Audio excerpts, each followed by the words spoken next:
Hey,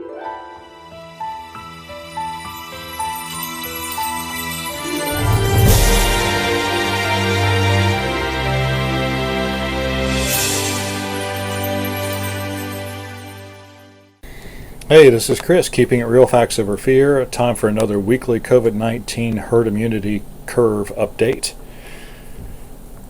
As I promised on the last video, I've eliminated a lot of notes that really don't matter and which are really adequately described in this legend here, even though they're not totally descriptive. So I will update this legend so it is more descriptive in the next update, which is coming up next Sunday.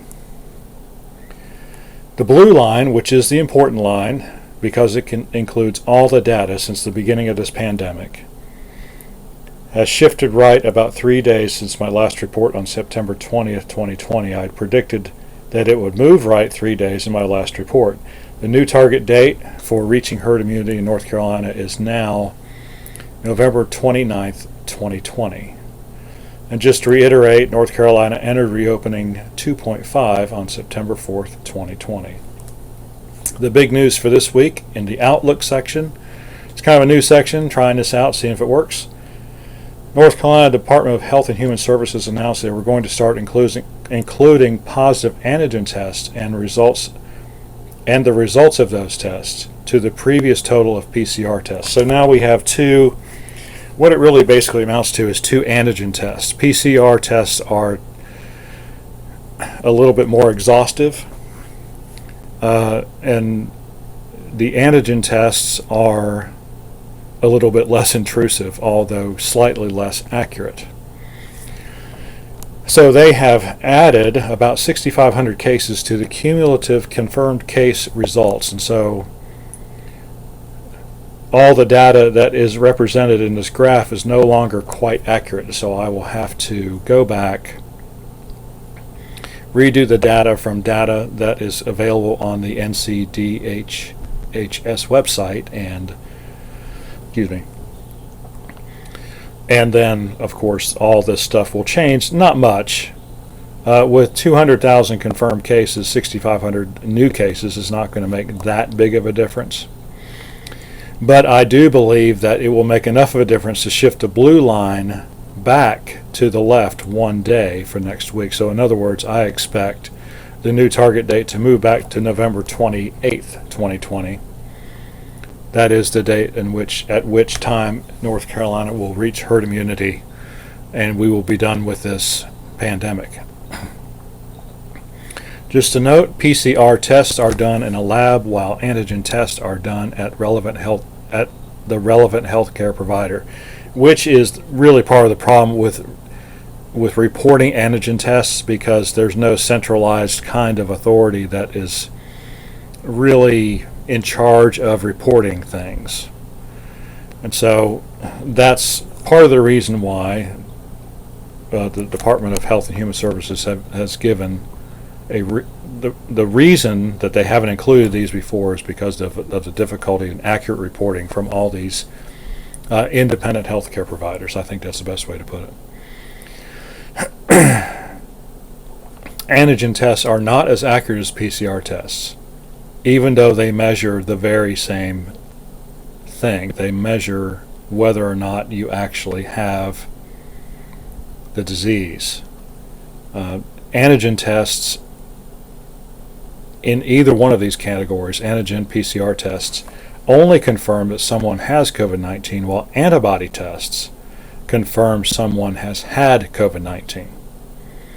And I hope you can appreciate the difference between those two things. And so, you can not have it today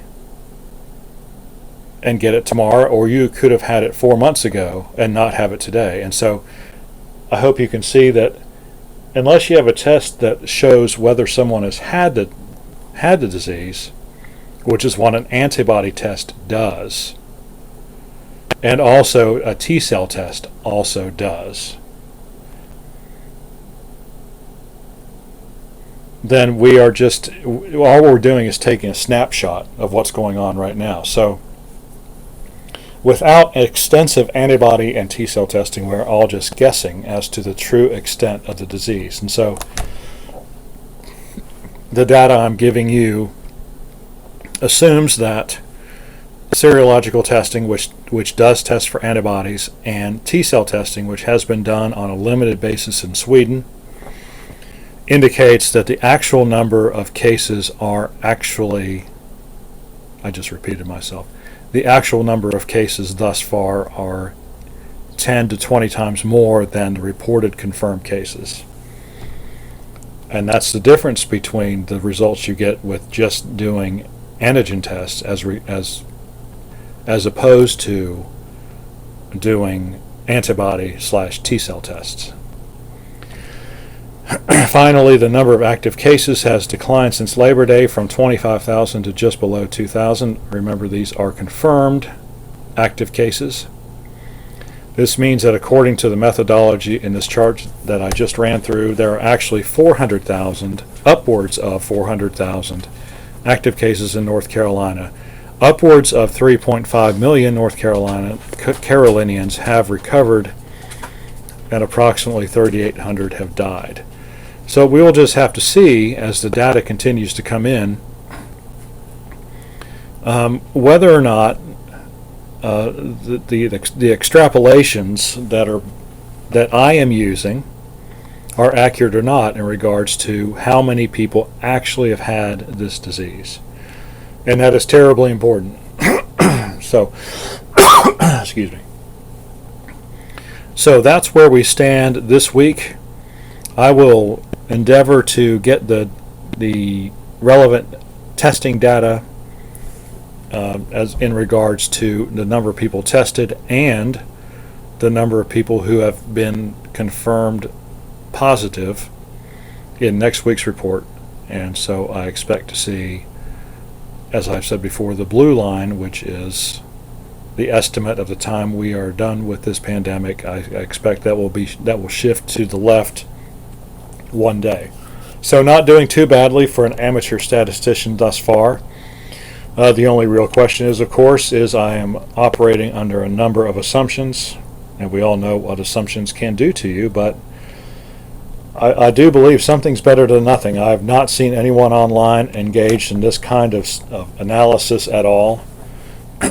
I think it would be nice if someone would engage in it, but since no one is, I will. And of course, this is mostly just an archival recording of data on a week-to-week basis so that we can look at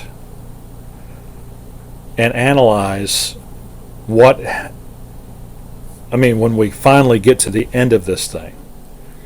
And we will know when we get to the end of this thing, because the number of cases will drop to such a low level that it won't matter if we wear masks or we intermingle in whatever shape or form we decide to intermingle socially. We will know when it's over, and everyone will know when it's over, when the number of daily confirmed cases drops, like, say, below 100. And then we will know we are getting really, really close. I think that's as far as I'm going to go this week. If you have any questions or comments, leave them in the section below. Like and subscribe. We appreciate when you do. And we will see you on the next fact-filled video. Thanks again for watching.